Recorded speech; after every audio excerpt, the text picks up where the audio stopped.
남북 정상이 친서를 주고받으면서 신뢰를 다시 확인했습니다. 이번 친서가 따뜻한 안부 인사에 그칠지 아니면 향후 분위기를 반전시키는 계기가 될지 주목되는데요. 오늘 이 시간 정대진 한라대 교수 모시고 자세한 내용 전망해 보겠습니다. 어서 오시죠. 안녕하십니까.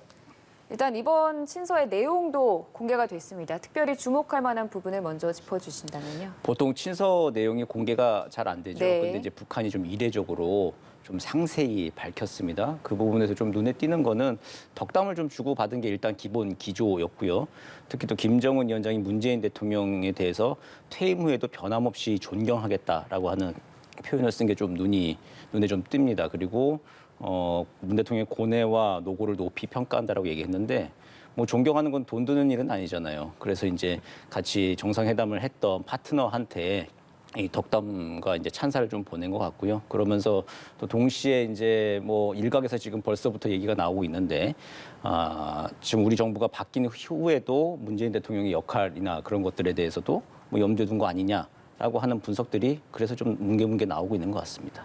이 문 대통령에게도 존경의 의사를 표시를 했는데 그러면 이후에 문 대통령이 남북 간의 관계에 조금 일조할 가능성이 있어 보이시나요? 글쎄요, 그건 어떤 뭐 정황이 펼쳐지느냐에 따라서 굉장히 좀 달라질 것 같은데요.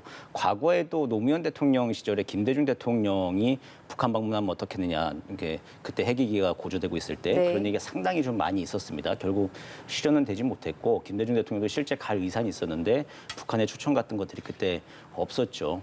그래서 여러 가지 좀 이 조건들이 좀 맞아야 하는 것인데 뭐 근데 미국 같은 경우에는 전직 대통령이 현직 대통령의 특사로 특별한 외교적 목적을 가지고 다른 나라 방문하기도 합니다. 그래서 그 예전에 지미 카터 대통령도 빌 클린턴 대통령도 실제 북한을 방문하기도 했었죠.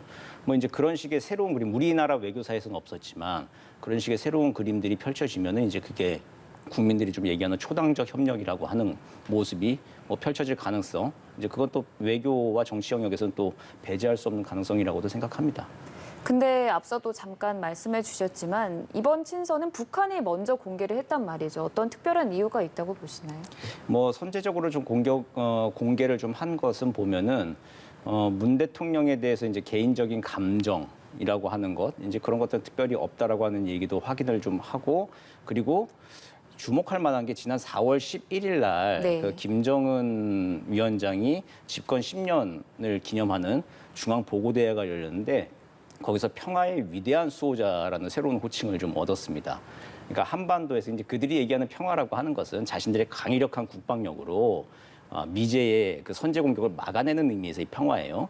우리가 생각하는 이제 대화로서의 평화 이제 이런 건 아닌데, 그런데 어쨌든 평화의 위대한 수호자고 남북 관계나 한반도 정세가 얼어붙어 있을 때 이걸 다시 대화 국면으로 바꾸고 평화 국면으로 바꾸고 하는 거는 오로지 김정은 위원장의 결정으로 한다라고 하는 것을 좀 각인시켜주고 싶어하는 것 같아요. 그러니까 독한 말을 쏟아내는 비판은 김여정 부부장이 좀 역할을 맡아서 하고 있죠. 그런데 이제 그런 그 국면을 좀 지나서 평화 국면으로 가는 건 오로지 김정은 위원장이 결정해서 중요한 순간에서 나타나서 새로 이제 국면을 바꾸는 역할을 하는 건데, 그런 카드 열쇠를 쥐고 상대 대통령 이제 윤석열 당선인으로 바뀔 건데 그런 결정을 하는 것은 나다라고 하는 것들 또 보여주고 싶은 아마 그런 심리도 작용한 것 같습니다. 그러면 연결해서 여쭤보면 사실 트럼프 대통령 시절에 미국과 북한의 대화라는 것이 탑다운 방식으로 진행이 됐고 바이든 정부로 바뀌고 나면서 이제 바텀업 방식으로 좀 변화가 있고 차근차근 올라가는 실무선이 먼저 되는 이런 부분에도 미국에도 주는 메시지가 있다고 좀 볼 수 있을까요?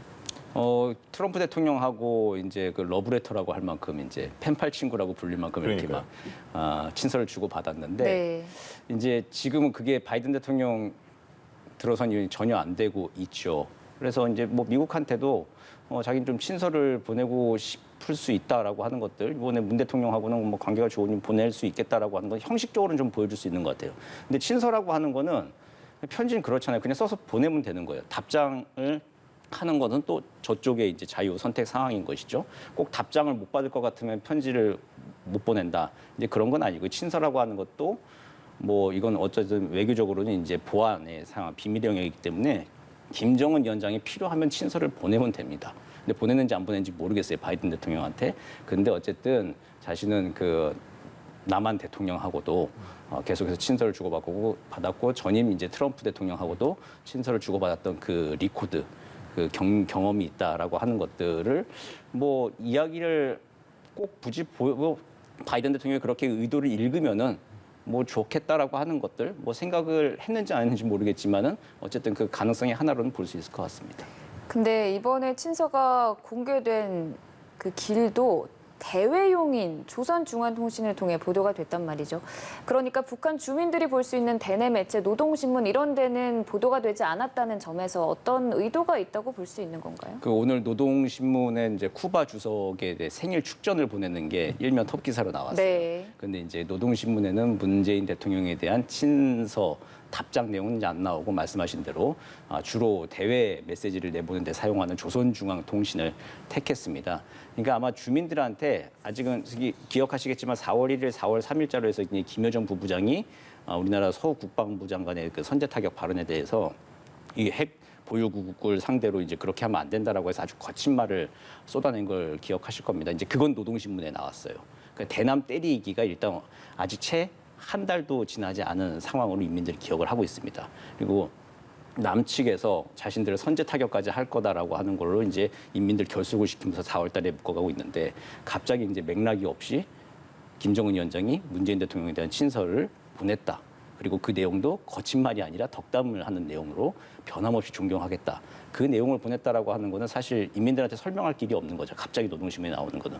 그래서 이제 노동신문에는 안 나가는 게 당연한 것 같고요. 그래서 대외 매체인 조선중앙통신을 통해서 어쨌든 남북 관계에서 이렇게 강공을 드라이브를 지금 걸고 있기도 하지만 친서 주고 경우에 따라서는 노력하면은 남북 관계 좋아진다고 얘기했잖아요. 정성을 쏟아부으면 남북 관계 좋아진다라고 했는데 남측도 정성을 쏟아부으면은 언제든지 좋아질 수 있다라고 하는 신호를 동시에 보내는 그런 매개체로 아마 그 대외용 매체를 지금 택한 것으로 보입니다. 그러면 말씀해 주신 정성을 쏟은다면 남북 관계가 좋아질 수 있다. 이 말에서 앞으로 새 정부에게 조금 북한이 바라는 바가 있는 걸까요? 예, 그렇겠죠. 북한은 지금 작년 8차 당대회 이후로 대외 기조가 변함없이 유지되고 있습니다. 네. 강대강 선대선이라고 해가지고 미국 측으로부터 기다리고 있던 새로운 계산법 얘기를 지금 바이든 행정부에서 전혀 못 듣고 있어요. 그러니까 이제 강대강으로 좀 나갈 수밖에 없는 것이고 그리고 남측에서도 일부 뭐 선제 타격이나 뭐 그런 얘기 나오고 혹시 또 한미 군사훈련 하고 하면은 그에 맞춰 딱 비례적으로 강대강 이 말과 행동을 지금 보여주고 있습니다. 1년 넘게. 그런 상황에서 윤석열 정부도 택하라라고 하는 이야기를 좀 계속하고 있는 것이겠죠. 윤석열 정부도 그 남북 대화에 대해서 특히 남북이 합의한 사항을 이번 친서 답장에 굉장히 좀 많이 강조를 했습니다.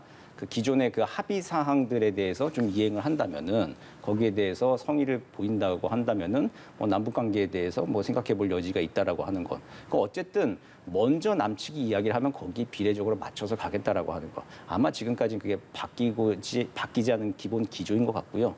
뭐 이제 그래서 이제 자신들이 먼저 변해서 뭐 손을 내밀거나 지금 그럴 분위기는 아닌 것 같습니다. 인수위 측의 이야기를 들어보면 또 이제 비핵화가 되면 평화 번영이 있다라고 하는 게 기본적인 얘기잖아요. 네. 그러니까 남북한 지금 양측이 이 가정법의 평행선으로 지금 쭉 이제 가고 있는 것 같아요. 가정법에 이제 남북 관계 가고 있는데 북한은 이제 남한이 변하면은 정성을 쏟으면 남북 관계 좋아진다. 그리고 또 우리 쪽에서는 비핵화 하면은 좋아진다라고 해서 뭐뭐 하면 된다라고 하는 걸로 서로 좀 평행선을 긋고 있는 것 같고 뭐 이제 그럴 때는 이제 남측에서도 조금 더 적극적으로 좀 나가야 될 필요가 있겠죠.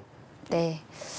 그리고 다음 주 월요일에 조선인민혁명군 창건일을 맞아서 열병식이 개최될 것으로 보입니다. 이때 김정은 위원장의 육성 연설이나 뭐 메시지 같은 것들이 나올 가능성이 있어 보이나요? 예, 좀 있어 보입니다. 지금 1만 명 이상이 모여가지고 준비를 네. 좀 하고 있는데 대규모 행사거든요. 지난 그 태양절이나 그리고 자신의 집권 10주기 때는 중앙보고대회 때 이제 어떤 육성 연설은 하지 않았어요. 그런데 이제 오랜만에 이제 대규모 열병식을 열 때 이제 그때 육성으로 그 인민들의 그 결속을 좀 다짐하는 이제 그런 메시지를 좀 낼 가능성들을 배제할 수는 없을 것 같습니다. 네, 다음 주 열병식부터 다음 달 한미 정상회담까지 관련한 이벤트들이 많은 만큼 긴장을 놓기 어려운 상황인 것 같은데요. 오늘 이 시간 정대진 아주대 통일연구소 교수와 함께 관련한 내용 얘기 나눴습니다. 고맙습니다.